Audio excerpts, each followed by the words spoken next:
Good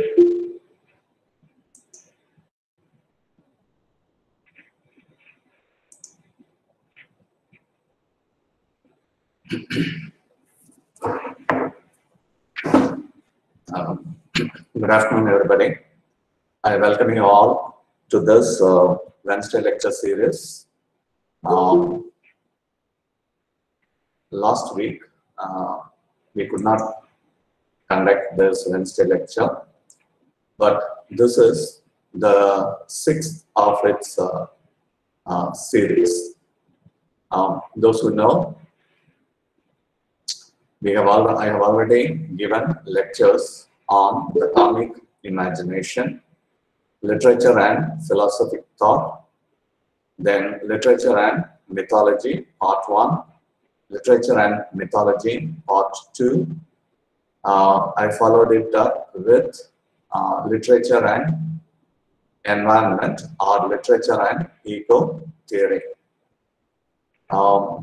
In between, I had to give a lecture in a webinar organized by SRM College, that is the concept of other in literature. And those who care to listen to my lectures, I've already given one on Exodus, that is for Queen Mary's College, Chennai. Then another one on towards the towards the concept of post-humanism. So all these lectures are available. At least 6 of the lectures are available in our college website. You go to YouTube and type out Faculty of English, National College. You can watch these lectures.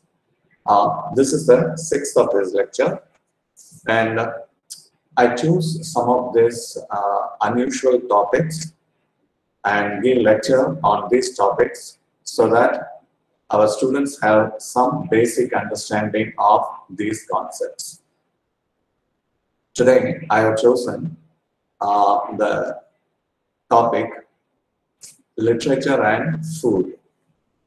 Right? What has food got to do with literature? You may wonder. But remember, food is an essential part of our life. I think a seminar last year or so, a seminar was organized by Periyar University, Salem. I think that was the first of its kind in this part of the country. Now, you need to understand how food plays a crucial role in constituting our entire mood, constituting our emotional output, and sometimes even our own personality. How it shapes our personality. Now look at this. We talk about food security in the country, providing at least 3 square meals or a minimum of 2 square meals to the starving population of the country. And in all this, we discuss food as central to our human existence. Remember, the governments also think of providing food as their prima facie duty. The duty of a government is to see that its citizens do not go to bed on empty stomach. So, look at the 1970s and 80s. The most popular slogan in the country was Garibi Hatao. Garibi means poverty, right? And the direct result of poverty is lack of food, hunger, and starvation. So, as I told you earlier, food plays a crucial role. Food is political. Initially, it is existential. It is political. Sometimes it becomes religious, and it becomes even gender oriented. I'll explain all these concepts today. So, as a nation, we look at food security so that every citizen of this country is fed every day. There is a food security in place. We know that. Then we also discuss of late, that is food wastage. How much of food is wasted? How much of food store or cereals or legumes stored in um, food go down, how they get wasted because of pest or rodent invasion. So, on the political side and on the social side, food plays a very important role. Now we have a public distribution system in place, and we have a this system which has become what we call a nationwide organization, public distribution system. But I'm not interested in all those because the governments can take care of the needs of people. But down the centuries, food played a very important role, and it is very often mentioned in literature. But somehow or other, we have remained ignorant of this fact, or we have chosen to ignore the very mentioning of food on the pages of literature. So today we talk about fast food, slow food, soul food, brain food, organic food, and so on. And there is a rich production of literature based on food. I'm not talking about recipe books or cooking manuals. I'm not interested in recipe books or cooking or cookbooks as they are called, but rather literature of another kind. How literature makes a mention of food in its pages. Now, before we go into that, remember, food is medicine and food is poison. When Plato introduced the term pharmakon, that is medicine and poison, perhaps he was talking about food. Today, we all know food is medicine as well as poison. And food is very, very essential and crucial for the survival of humankind itself. So today, every magazine that you buy or every time you read a newspaper, there is some reference to food. And we also continue to explore new recipes and cuisines. And we also talk about invasion of food from other parts of the world. So here in Tamil Nadu, we talk about North Indian cuisine or continental cuisine. When we use the term cuisine, it has a particular geographical origin. Your food has its own geographical origin. And we use the term cuisine commonly to refer to the origin of food and the availability of such food in its place of origin and elsewhere. So we use terms like, for instance, we use a term like a gourmand. A gourmand is one who is a lover of food and who loves food and who loves eating food. Then we use the term foodie to refer to a person who simply eats everything that he comes across. But remember, there is always a prohibition on what we eat. I'll spend the first few minutes on food, then I will go into literature proper. So, now where does the prohibition come from? And it has a religious sanction too. For example, the Jews have the kosher food.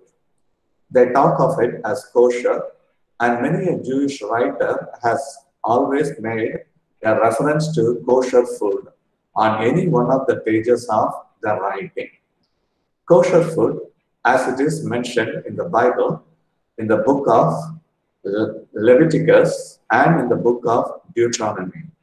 Especially in the book of Deuteronomy, chapter 14, there is a reference to clean food and unclean food. Now, clean food, for instance, you can eat the animals that chew the cud.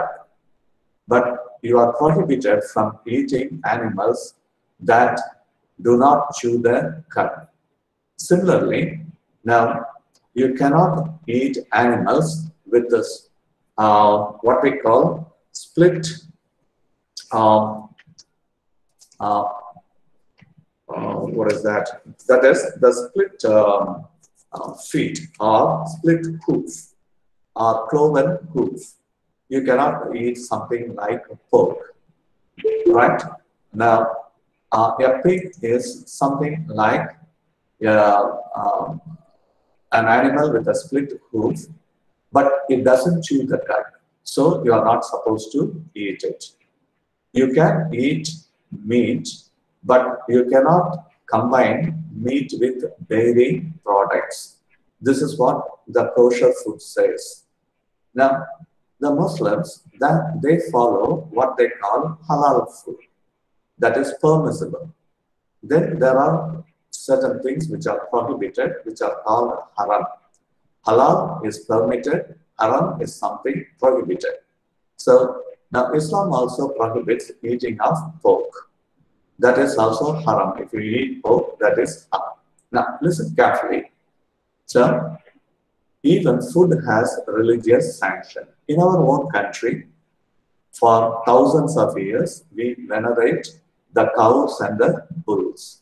For a very long time, we have what we call an agrarian economy, an agriculture-based economy, and these animals are considered sacred animals.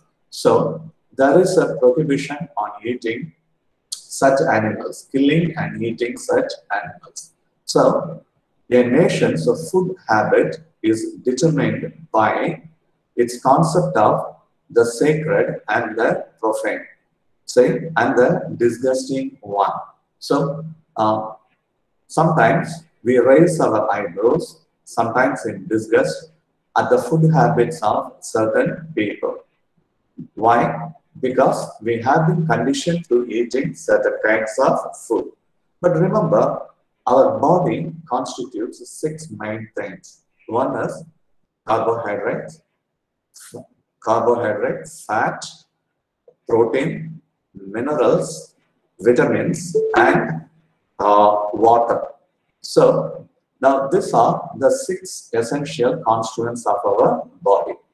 And accordingly, we try to maintain what we call a dietary balance. If our diet is in balance, then we are regarded as healthy people. See, Indian system of food is developed on the concept of hot and cold and things like that. But whereas in the West, it is our body's composition should be ideally, right, 80% alkaline and 20% acidic. If that is so, you can have a perfect balance. So we seek the help of a dietitian and we talk about a balanced diet. So the whole concept of balanced diet has come to stay, and people, if there is any subject that is seriously discussed in every home, it is food, because food is supposed to be mood elevator or mood dampener. And again, food is supposed to bring lot of what we call immunity boosters to our body. So there is a discussion on fat and amino acids, omega-3 fatty acids, antioxidants, right? And of late, people tell us you have to take plenty of vitamins and minerals to fight against diseases. And remember, food is somehow or other connected to our subjectivity, who we are, what we are. Now look at our body shape. Usually, we are classified as ectomorph, endomorph, and mesomorph. Most of us are mesomorph. Some of us are pretty tall and lean. They are called ectomorph. Then, mesomorph people, muscular or even plump, right, of average height, Then endomorph people are almost very short. So now eating of food determines even our longevity, our span of life. So there are many things related to food. And has literature mentioned food? Yes. To begin with, Thiruvalluvar in his uh, Koralan reigns, he calls water as food. Now, before all these classifications, these six-part classifications made by um, writers and dietitians and doctors, there was Thiruvalluvar talking about um, water as food, right? And water as something important for our human existence. Now, today, we talk about not skipping our breakfast, taking what we call phytonutrients, and going for native food, especially native food like our own idli, dosa, and things like that, which are supposed to be rich in probiotics and so on. So, now the kitchen is regarded as the best pharmacy. They have even developed the concept of kitchen pharmacy and kitchen clinic. But we will confine ourselves to literature and food. I want to refer to this particular essay written by Brud Kessler, Brudkessler. He has written an essay titled One Reader's Digest Towards a Gastronomic Theory of Literature. So, Brett Kessler, he writes, One Reader's Digest Toward a Gastronomic Theory of Literature. Now, look at the title, A Gastronomic Theory of Literature. So, what does he say? Now, one of the things that he mentions is, now, characters seldom require in a novel food to survive, right? There is no mentioning of characters and the kind of importance they give to food in order to survive. We don't find such mentionings, but here and there are references to food. So now he says there is a powerful linkage or link between food and memories. How we associate our memories with food. Now, look at the whole concept of craving. See, we use the concept of craving. Now, what is craving? Craving, it's almost similar to hunger. You crave or hunger. This craving, according to him, it comes maybe for some good food, some delicious food, some scrumptious food, very crispy and very tasty food. Now, where does this craving come from? Because the food that we had eaten sometime in the past had left some memory traces behind, and naturally we crave such food. So he talks about the relationship between food and memories. Whatever good food we have eaten, we even remember that food with its aroma, right? So even in literature, when we discuss imagery, there is something called gustatory. Gustatory is something that appeals to our taste. So whatever appeals to our taste, we can recollect the taste, though the food is not before us or in front of us. Now, I want to read out this small definition given by James Boswell. It's a beautiful definition, and James Boswell, remember, he was a biographer of Dr. Johnson. And he has this to say, my definition of man is a cooking animal. My definition of man is a cooking animal. The bees have memory, judgment, and the faculties and passions of our minds in a certain degree. He talks about the bees. The bees have memory, judgment, and the faculties and passions of our minds in a certain degree, but no beast is a cook. Man alone can dress a good dish, and every man is more or less a cook in seasoning what he himself eats. See, he has written this concept of man as a cooking animal. Now, look at that. The metaphor of food and eating, which keeps appearing in literature. When Francis Bacon wrote, some books are to be tasted and some few are to be chewed and digested. Now, look at this. In his definition, and let me read his proper definition. Uh, some books are to be tasted, others to be swallowed, and some few to be chewed and digested. Now, the whole metaphor of eating comes alive in Francis Bacon's definition in his Of Studies. Now, these are some of the earliest references in literature to food. But look at the Old English period. Even in something like Beowulf, there is a reference to what is called the Mead Hall. The Mead Hall is a place where all kinds of revelries take place, especially eating of food. A Mead Hall is a hall constructed of wood which gives insulation from cold, where as a community they all gather, they eat, they drink, and they even allow a poet to compose a song in a mere hall. So now you look into literature, there are references to places like ale houses or to an inn. Look at in the Canterbury Tales.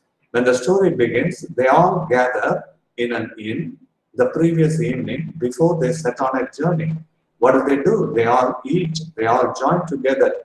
And there are references to food, ale.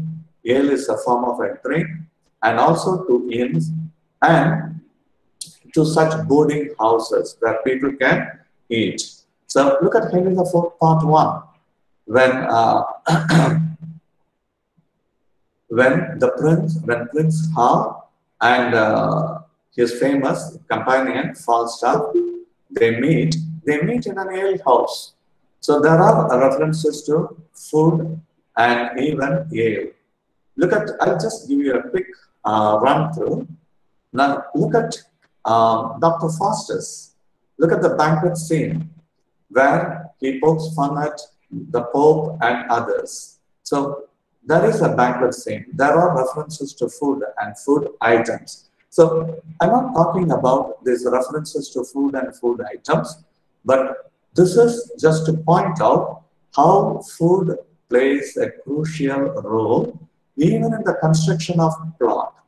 Look at the old ballad, Lord Randall.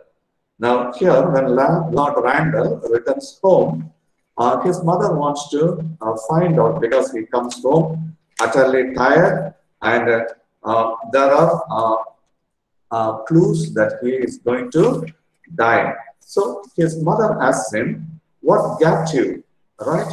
Where did you go? And what got you? And what dinner had you? So he says, I had my dinner in my lady love's place. And he says, then what dinner did you have? Then he says, I had eel. Of course, he had poisoned eel and he was poisoned. So the lines that keep appearing, what got you? Your dinner, Lord Randall, my son. I dined with my true love, mother. Then in the next stanza, where got you your dinner, Lord Randall, my son? I dined with my true love. What got you to your dinner, Lord Randall, my son? I got eels boiled in brew. That is in broth. He was obviously poisoned. When he returns home to die. This is one of those old ballads. A ballad which was with an unknown author. But look at something like a literary ballad. a literary ballad written by John Keats. Now, John Keats, La Belle Dame Sans Mercy, Lady Without Mercy. Now, the persona, the narrative was, of course, he wakes up in a hill, right? And he joins the group of people who look almost like wraiths or the spirit. They as if they belong to a spirit world. But the persona says, she found me roots of relish sweet and honey wild and manna dew. He found this lady without mercy, and they both went on a ride on his steed or on his horse. And what did that woman find for him? She found me roots of relish sweet and honey wild and manna dew. And sure in language strange she said, I love thee true. A beautiful ballad with beautiful lines, but which unmistakably makes a reference to food. You just don't go on a ride for one full day, and the woman who claimed to love him, a strange woman, she professes her love to this man, but she finds him food. So this reference to food is found. And remember, there is a direct relationship between food and culture, which we simply term gastronomy. A study of that is simply referred to as gastronomy. Now, is there anything called culinary literature? Is there anything called gourmet literature? People are not sure, or even alimentary literature or culinary humor. They use a lot of new coinages. And remember, the fact is, food plays an important role. I'll tell you about some of the modern books. And there was this collection. There was this, I want to show you this book. This is A Slice of Life. This is the book, A Slice of Life. Very often we use the term a slice of life, that is one slice, a slice of bread, a slice of life. This is an interesting book, A Slice of Life, Contemporary Writers on Food.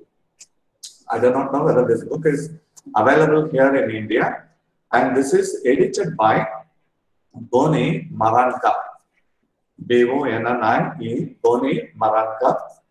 It has a very rich collection of essays written by some of the famous writers. So now what do you find in their writings? Some of them have given their philosophy or little nuggets of philosophy on food. So such a philosophy is called gastrosophy, G-A-S-T-R-O-S-O-P-H-Y, philosophy related to food. Perhaps the earliest philosophy was the Epicurean philosophy. Eat, drink, and be merry, for tomorrow you die. Eat, drink, and be merry, for tomorrow you die. Food is very important. Say, the Romans had the Greeks and the Romans, they had their eating binge, or binge eating, as we call it. What is this eating binge? You keep on eating and eating. Then finally, you put your hands in your throat and vomit everything because you don't want to store everything in your stomach. Now, in modern times, it has become, even food has, especially feminists, they point out how food has a lot of a relationship with women. Because women are unduly concerned about putting on weight, eating proper food, maintaining their physical or body structure. As a result, there are even certain problems, psychological problems, or what we call eating disorders, something like bulimia or anorexia nervosa. Go and find out what these are, bulimia or anorexia nervosa. So, either you starve yourself or you overeat and you go on starvation and you go for certain diets. Okay, now coming back. This work, A Slice of Life, contemporary writers on food, it records some of those beautiful statements made by some of those critics and writers. I want to point out a few of theirs. One is by Roland Barthes. Now, Roland Barthes, we remember him as a structuralist and also as a post-structuralist, but he has written an interesting article titled Chopsticks. Remember, those who eat Chinese food or even Eastern food, maybe Koreans or Japanese, they all use chopsticks. Now, chopsticks is a very interesting piece of a cooking, I mean, an eating item. Unlike the Western fork, um, knife, or um, or what we call spoon, this is different. This is not a sharp instrument. He says, now the chopsticks, I'll tell you. So when you eat with knife and fork, what happens on the dining table is a murder of food. We have already murdered the animals. Now you are again murdering for the second time a dead animal. Right. Now, the most famous slogan given by vegetarians is this. The vegetarians claimed, one of the famous ones, which I have seen, it says, I do not want to make my stomach the graveyard of all dead animals. Now look at it. It makes you feel a bit squeamish. You may even throw up. But look at this. I do not want to make my stomach a graveyard of all dead animals. The people nicely phrase it in order to promote the concept of vegetarianism. But he says, yeah, chopsticks, with the help of chopsticks, you don't enact violence at the dinner table. The dinner table looks like a place where violence is enacted. So he says, when you use these chopsticks, right, the food substances are harmoniously transferred to your mouth. There is no violence. There is absolute peace. You go and read his article. It's really worth remembering. Now, another piece by Alice Walker, which I want to share. Now, according to Alice Walker, she has written this beautiful essay titled My Mother's Blue Bowl. My Mother's Blue Bowl. It's a beautiful bowl, a painted bowl. It is blue in color. And she claims how this blue bowl triggered in her memories of her childhood, memories of the food they had eaten.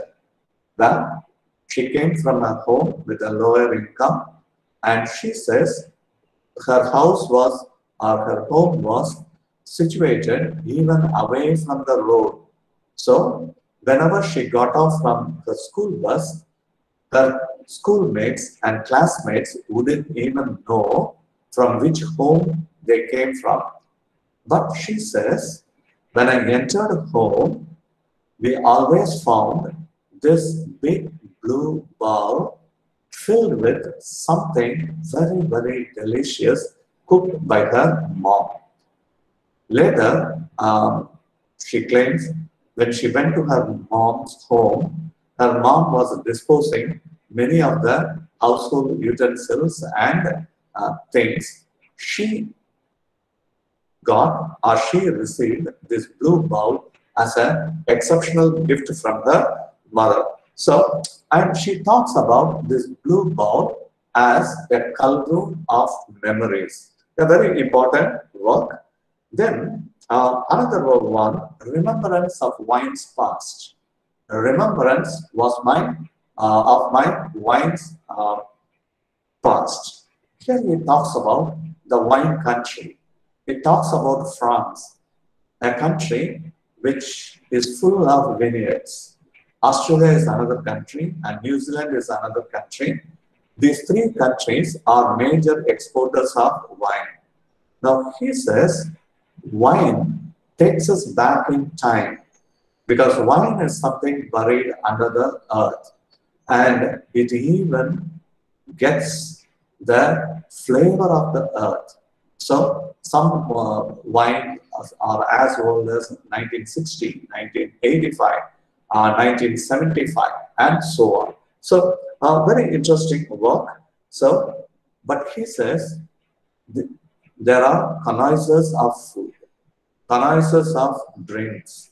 They talk about the taste. But he says, I went to an ordinary inn up in the Swiss Alps and they served him some wine which he claims to be ruby bright. And the name of the wine is Vino Rosso. And the woman who served there, she simply said, this is Vino Rosso, ordinary wine that we serve. He says it's such a sparkling wine that he drank. And he said, there is no taste compared to the taste of this wine. Okay, so essays like that fill the pages and you come across what the writers have to say about the kind of food that we eat, like grilled beef, grilled chicken, fish fillet, and how people do what we call pan frying, microwaving, baking, broiling, right? And you have a whole list of food items. But one particular essay that caught my attention. Now, this is about the widows of Bengal. What the widows of Bengal cannot eat. A very moving account of how widows are deprived of food. Now, in this a very interesting and a very moving writing, the writer, her name is Chitrita Banerjee. She talks about how the widows are denied certain food.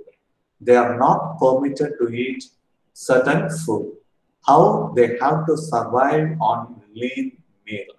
The Bengalis have a abiding and a long-lasting passion for fish. She calls even the Bengali Brahmins as lapsed Brahmins because the Bengali Brahmins eat fish. She says when someone becomes a widow, she is denied from good food and she is denied of fish, which is she calls the cruelty of the worst order, denying someone of good food. Okay, so now lots of references to food like this and lots of discussion, which makes this particular book worth reading. Now, I want to tell you about the works, some of these important works which I have chosen, which I have read.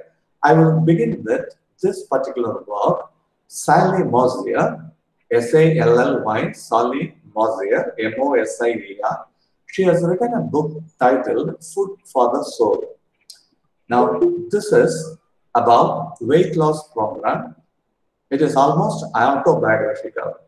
How someone who weighed so much, nearly 150 pounds and above, and how she was forced to tell lies to her friends and others, how she went on a weight loss program, and how she found it very difficult to cope with this weight loss program. And this is one woman's struggle with body weight. So now what defines us, what defines a human being is also our body shape and the body weight. So now the novels are good.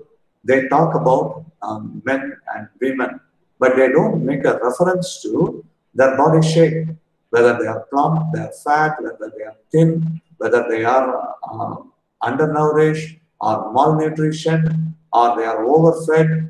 No. But people talked about food, see, when Rabelais wrote Gargantua and Pantagruel. Gargantua and Pantagruel, they were giant-like. The kind of food they eat in that work, it is described how they eat. So now Gargantua and Pantagruel, the earliest novel in which there are plenty of references to food. Okay, so now she quotes that, and again she says, our body shape matters. Sally Mosius, Food for the Soul. And she says, I had tried all diet gimmicks. And she talks about her yo-yo battles, pills, shots, potions, concoctions. Now, what all she tried, exercise, people come up with different suggestions. And there is a huge industry behind it. She talks about this food industry and also another industry which she calls weight loss industry, and it's $1 million industry. Okay, so let me cut the story short. In all this work, you find nothing but self-loathing. Say, if food ways are connected to subjectivity, if eating habits are connected to our subjectivity. Now, she says, I ended up in self-loathing. Self-loathing, I started hating myself. I started, in my own eyes, I looked like an ugly creature. This is what food does to you.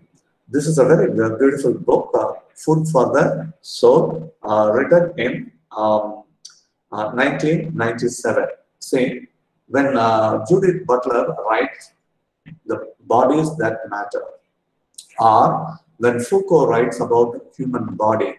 And today, we talk about the human body, right? So now, who am I? Say, I am an embodiment of something, that is my body. Now, my mind is trapped in this body, and there is no separation of my mind and body, because even the diseases and most of the things, and even my mental state, say, everything is related to body and mind, or mind and body. In other words, it is simply psychosomatic. So, very interesting. In this work, she talks about the American country food like fried chicken, steaks, roast, and bacon, which are loaded with fat, she says, and she talks about that. Very interesting book. Then a couple of books, but there are hundreds of books. I want you to go and explore these hundreds of books, which tell you something about the food and where food itself becomes a metaphor. Now, look at the earliest song by John Skelton. The title of the song is The Tunning of Eleanor Ruming. The Tunning, T-U-N-N-I-N-G, the Tunning of Eleanor Ruming. Eleanor Ruming is the name of a woman and who runs a brewery. Tunning means how you brew something. Brew, how you brew ale. Right. Okay, I'll come to the edible woman. Right, you are correct. This is a beautiful book where you have this character, Marian. I'll talk about the edible woman also. Right. Now, look at this earliest work by John Skelton. This is about the whole practice of brewing of ale, and so on, and food habit. Right. Then I told you, right, about other writers down the centuries. They kept on writing. Now, before I come to the present century, I'm sure most of you have read the importance of being earnest. In that, a particular scene comes, right, where Oscar Wilde uses this food imagery, and also how food is used to further the plot, to understand the character of someone. Right, I found this out during my own reading, because Oscar Wilde himself says this. See, he says, This particular play has as its philosophy that we should treat all the trivial things in life or trivial things of life seriously, and all the serious things of life with sincere studied triviality. So for a writer, writing about food or eating may be something trivial, but he says you cannot ignore it. Right, there is a small dialogue between two characters. I would like to read out to you just a few exchanges. There is this Gwendolyn and Cicely. Now, Gwendolyn is a very proud woman, if you recollect the importance of being earnest, and she is, right, Gwendolyn Fairfax, if you remember. So, she demands some tea, and Cicely says, "May I offer you some tea, Miss Fairfax?" Then Gwendolyn Fairfax, with elaborate politeness, says, "Thank you, detestable girl, but I require tea." Now, look at this. Her mood is a very surly mood. She wants to pick up a quarrel, but she controls it. But she says, "But I require tea." Cicely, she says sweetly, "Sugar?" Then Gwendolyn Fairfax says, "No, thank you. Sugar is not fashionable anymore." Right? Then Cicely, she looks angrily at her and she takes 3 or 4 lumps of sugar and she puts it in the tea. Now, look at her stubbornness. When Gwendolyn Fairfax demands tea without sugar, she puts plenty of sugar into the cup. Then again, Cicely asks, this time severely, "Cake or bread and butter?"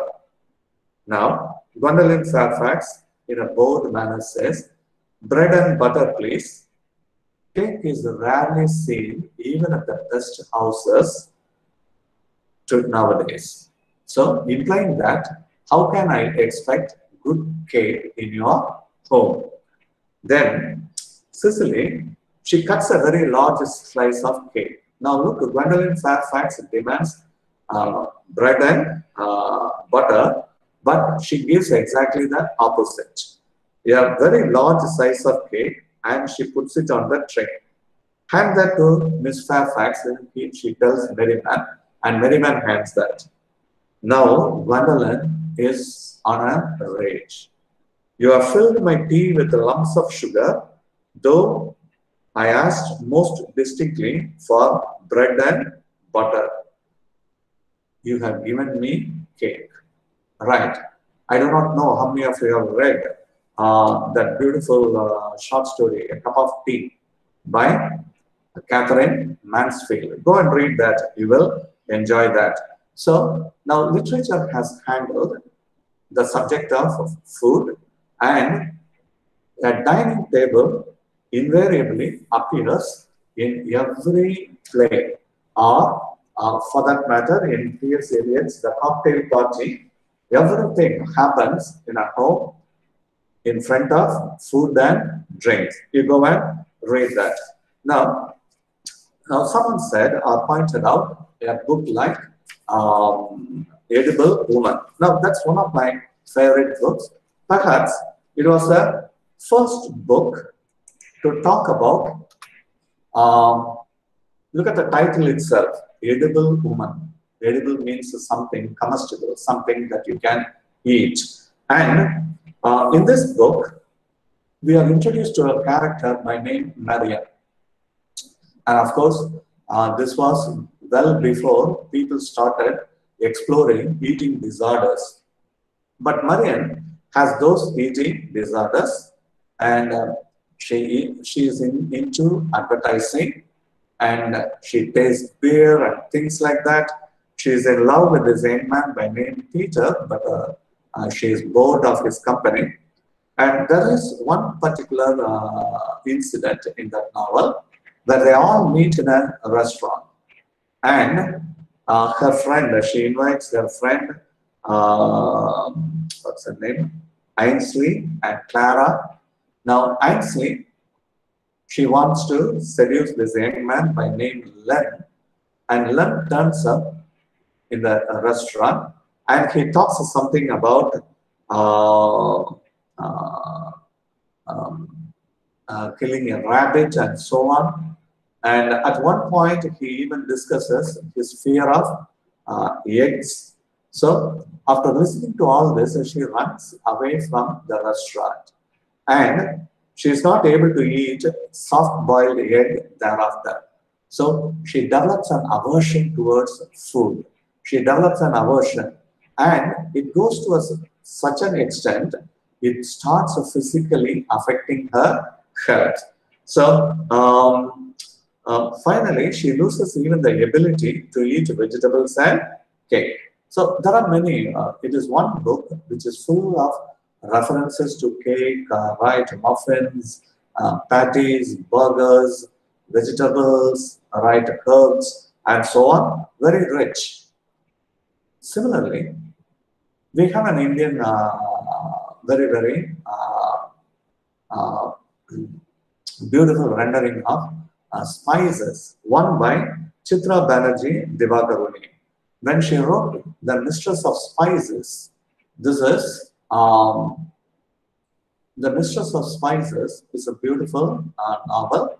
Of course, you know the character Tilo, and she runs a store in Los Angeles, and she is supposed to help others, and she is supposed to help the customers to overcome their difficulties and their emotional problems. But there is one condition: she should not be touched by a man, and she should not fall in love with a man. But the man by name Dog, he comes, he falls in love with her, and she wants to spend at least one night with him because she's madly in love with him. And it is all about spices. If you happen to read, it is a beautiful The Mistress of Spices, which was later made into a beautiful movie.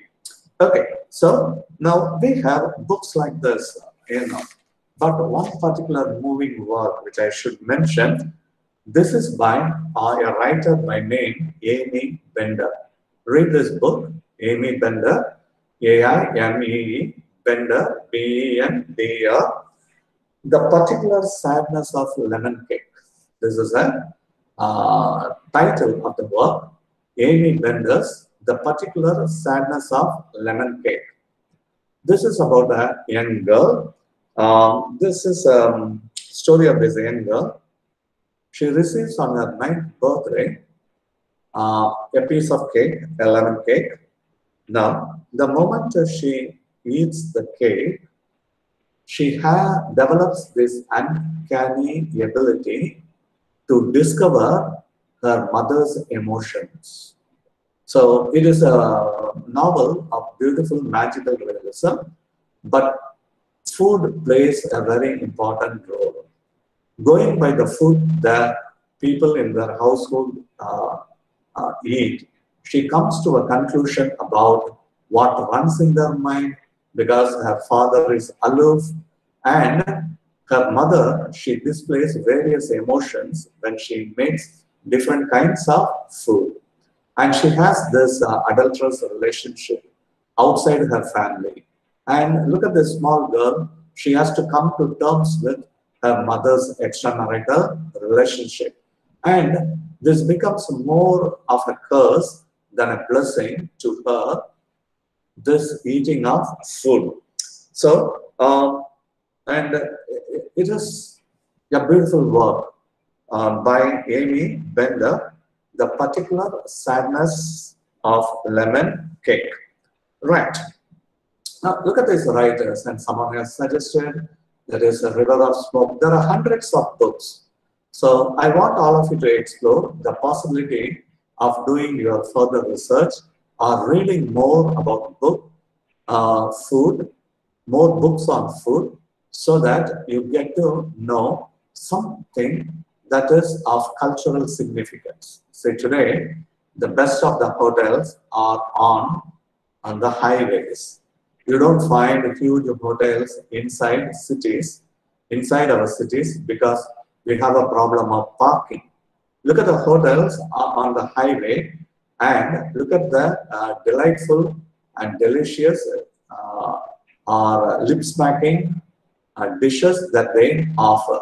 So people flock these hotels. Now, during this pandemic, a question was raised: what did people miss most? They missed eating outside, dining outside. Okay, so food belongs to our culture, and it's very important part of our culture. And food, again, remember, as I told you, it could be aphrodisiac, and it can arouse your sexual instincts, sustain your sexual instincts, or it can be a deadener. It all depends on the food that you eat. It can alter your mood. It can significantly alter your mindset. See, that is why in certain communities, certain food items are prohibited. For instance, onion and garlic. They are supposed to kindle your sexual instincts, and there is a prohibition on that. Okay, you know all this, but I want to point out how even critics like Terry Eagleton, a great critic, Terry Eagleton, he got interested in food. He has written an article titled Edible Literature. Now, look at this title, Edible Literature. Literature means writing. Edible means something that can be eaten. And he says, in this he says, food is cusp between nature and culture. It is caught between nature and culture. Okay, cusp is something like having a two horn. Have you seen the cusp of the moon? All right, you look at the cusp of the moon, right? And food seems to be caught between culture and nature. So he says, food is what makes up our bodies, just as words what constitute our minds. See, if words constitute our mind, food constitutes our body. Mind and body, right? They are located within a person. The food also goes in. The words also go in. Right. He makes an interesting reading of the connection between food and literature, food and words. So he talks about writing the bodies. When someone talks about writing the body, or when feminists discuss writing the body, or even when we talk of text as bodies, we say a body of text is available on this, and bodies as science systems. Very interesting. I'm not going to explain what Terry Eagleton has written, but you read this Edible Literature, a very beautiful work where text and food are compared, right? And words and food are compared. Now, how words, they belong to your mind, and how food goes and shapes your words, go and shape your mind, whereas food goes in and shapes your body. Right? Very interesting writing. So, some or other, this whole concept of gastronomy hasn't taken roots. So, there is this concept of gastrosophy. I'll talk about what this gastrosophy is. Say, there is this work titled, if you want, you can take down, that is Gastrophysics, the New Science of Eating. This is a non-fictional work. This is written by a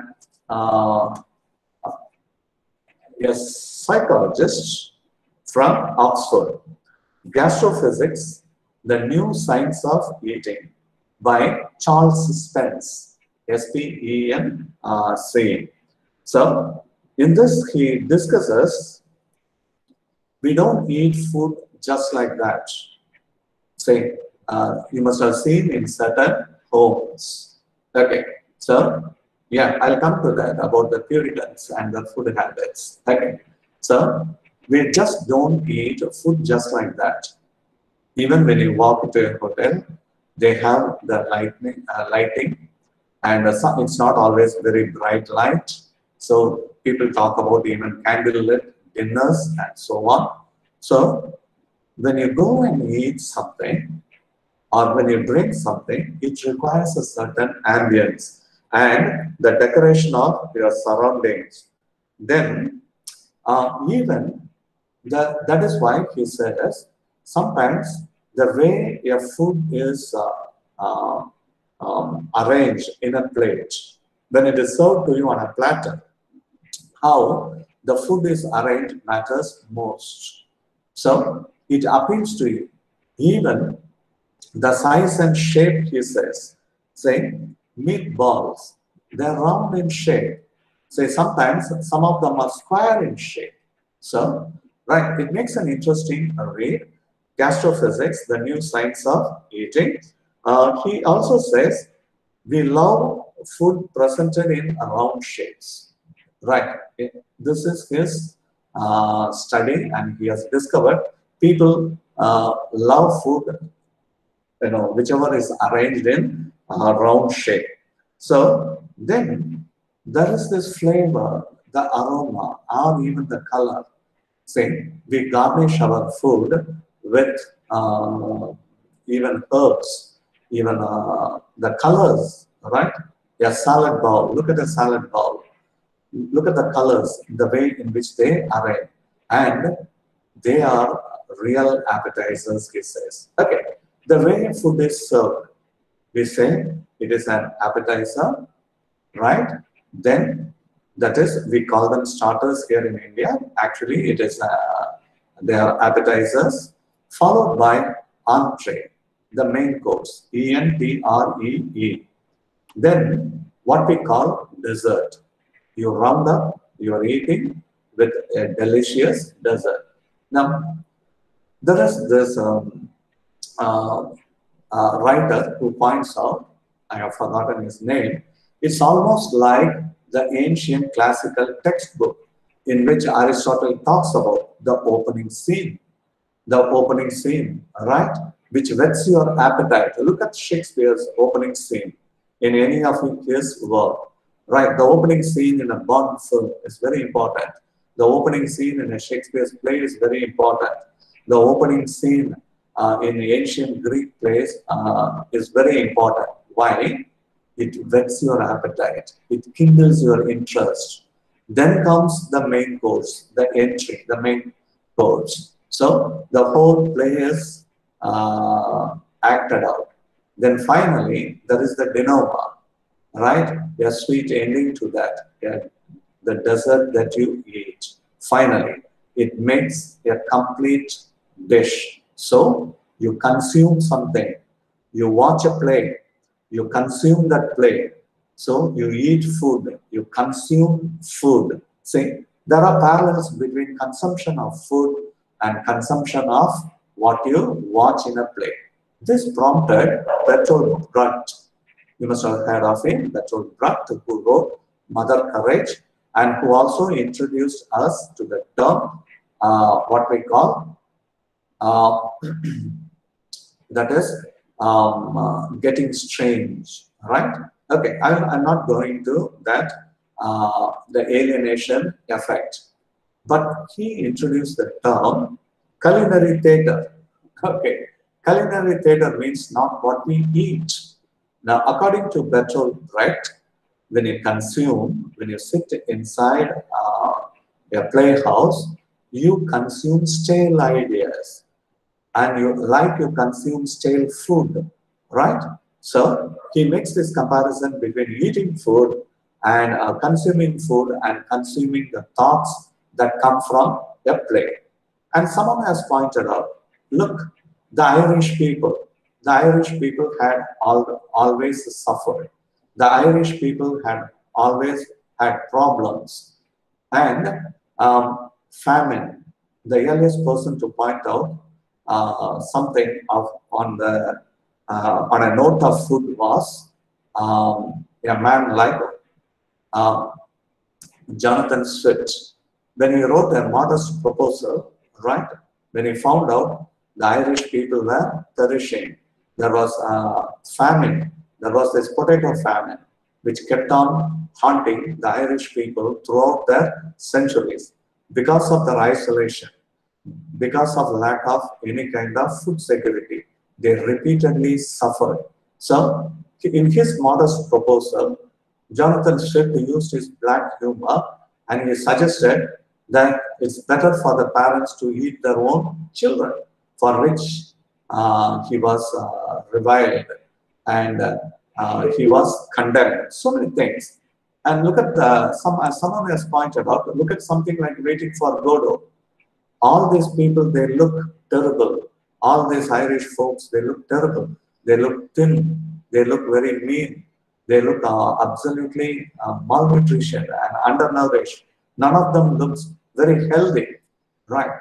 So, now, very important, food, right? Now, someone has suggested about the Puritans. Okay, now there is another writer who talks about the philosophy, right? How drinking coffee belongs to the Protestant mindset. Remember, in 1652, when Will's Coffee House opened, right? It was it had become some kind of a drink for the Puritans and the Protestants. See, coffee perks you up and it makes you work very hard. Later, coffee drinking culture became very popular among the bourgeois or the working class or the middle class. Whereas chocolate drinking belonged to Catholics. Okay, for the next 2 centuries or so, the Spanish people who went to South America, who introduced cocoa and cocoa, sugar, and all this added. And initially, chocolate was not served as a bar, the form of a bar. It was in the form of a liquid chocolate. Now, chocolate makes you dull, right? Chocolate, you take chocolate, it makes you feel languorous. Unlike the coffee, which perks you up. So there is a difference between the chocolate drinking culture of Catholics and the coffee drinking culture of the Protestants. That's a very interesting way. Okay, I should be telling you about this. People write rich history, very, very rich history, even about the food. Look at this book. I want all of you to have The Taste of Empire. Now, this is a beautiful book, The Taste of Empire. This talks about the how it talks about the birth of Britain's what the person calls global palate. Global palate. So, how different kinds of food were introduced. For example, tea from India, pepper and tea from India were introduced to England, and tea from India went to the Caribbean. Whereas the sugar from the Caribbean islands, they came to India. So then all of them were exported to England or Britain as well. And how African rice was introduced in Southern California or South Carolina, she said. And by the 1930s, the English people had become so dependent on food imported from outside. They made their wheat loaf from wheat imported from Canada, and they tasted lamb or lamb's meat imported from New Zealand. History, culinary history, history of food for more than 4 centuries. Very interesting book, The Taste of Empire by Lizzie Collingham. Lizzie, Lizzie Collingham. Very, very consuming book in the sense it makes lots and lots of references to even the wars that were conducted. The wars that were conducted between the Portuguese and the English, between the French and English, we simply call them spice wars, spice trade, fought on food items. Very, very impressive. Okay, so, right, I think Lena Rose has a lot of things to say about, you can read it on the chat box, about food and a wide variety of different types of food that you can see. Okay, so you have gastrosophy, then you have history written on food, place. See, interestingly enough, we have something like kitchen sink drama. This is something of 20th century. You remember Arnold Wesker, when he wrote Roots, a particular play, um, the most visible things are the fruits. The rich fruits are a cake pack that is opened. They are lying on the table, and the kitchen sink. The kitchen sink where you have to wash your plate and you have to do the dishes. So, kitchen sink drama of the 20th century. See, I can go on adding more and more. But I'd like to finish by pointing out certain films. You can watch these films. I have, and even something called the movement called slow food. See, we are used to fast food, but now there is a movement called slow food. See, when environment started degrading, people laid the responsibility on our consuming habits, our eating habits. Now, as a counter, we have other movements in the West. These movements have millions of adherents, like people refusing to eat genetically modified food and people resorting to organic food. Then again, you come across something called slow food movement, started by Carlo Petrini. Now, Carlo Petrini, he started this slow food movement where he talks about giving importance to local food. See, we all grew up eating a particular type of food, namely the native food. He advocates this instead of McDonaldization.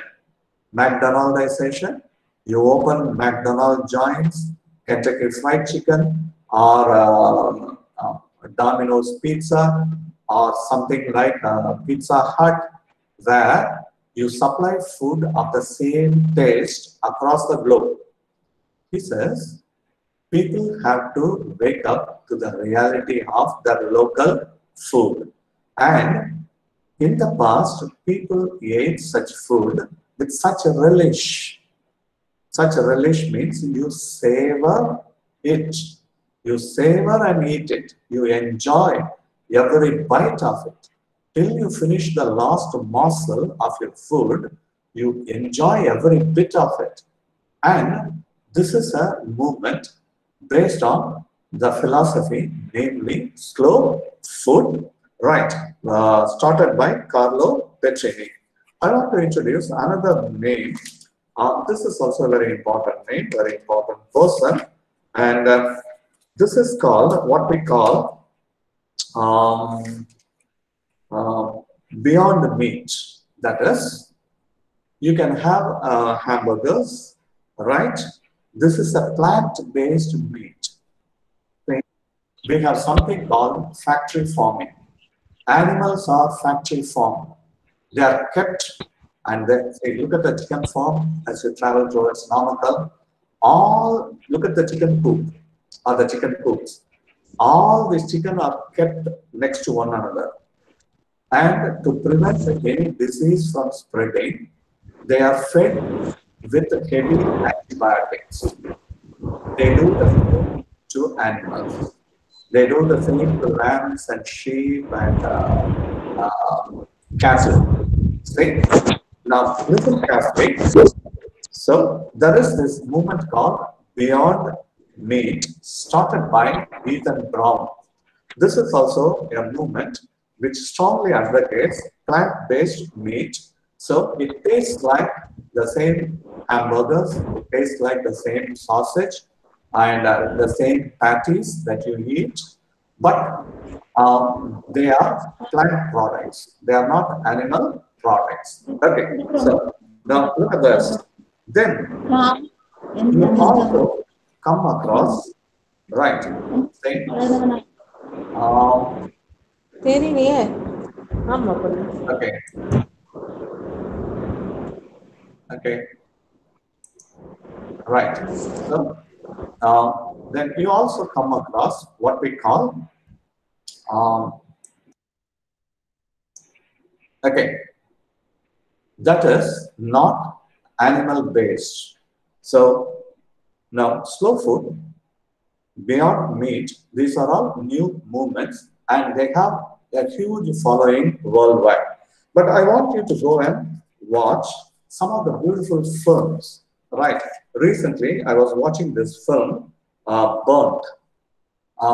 This is about the story of a chef who is known for his ego, who is known for his narcissist behavior. He thinks he is the best of all the chefs, and this is Bradley Cooper film. You watch this film, then there is this behavior called diva behavior, DIVA, diva behavior. That is, you regard everyone as inferior to you. So now look at this. Burn. Watch this film. And also watch films like Dinner Rush, another beautiful film, Dinner Rush. This is the dinner hour. As the clients start arriving, they start demanding food. And inside the kitchen, what happens? There is a lot of hectic activity. Within the 20 minutes time or so, you have to prepare quite a good number of items. Dinner Rush, then Big Night, another important film. You watch all these films. Big Night. Then Tortilla Soup, Tortilla, Tortilla Soup. Eat, Eat, Drink, Man, Woman. Another film, Eat, Drink, Man, Woman. Then this film is really beautiful. Mostly Martha. That's the title of the film. Mostly Martha. You watch these films, perhaps you will get an understanding what it means to be a chef. I'm sure many of you are watching this Master Chef Australia program on Star World and in other programs. You understand the importance of food and how it plays a crucial role in our lives. Now, before I close, I read somewhere, I think in the Time magazine or somewhere, Pope Francis, he said he was delighted by reading this particular work by Isaac Denison. You know Isaac Denison, she wrote Out of Africa. Her real name is, she was a baroness, Catherine Blixen. She wrote this beautiful work, Out of Africa, and she had also written this Babbitt's Feast, Babette apostrophe, yes, Babbitt's Feast. And Pope Francis really praised this work in the year 2016.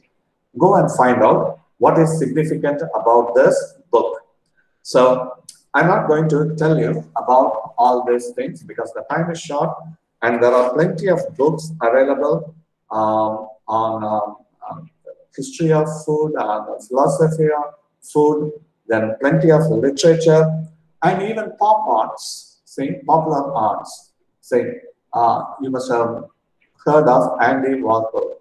Say Andy Warhol was a great pop artist.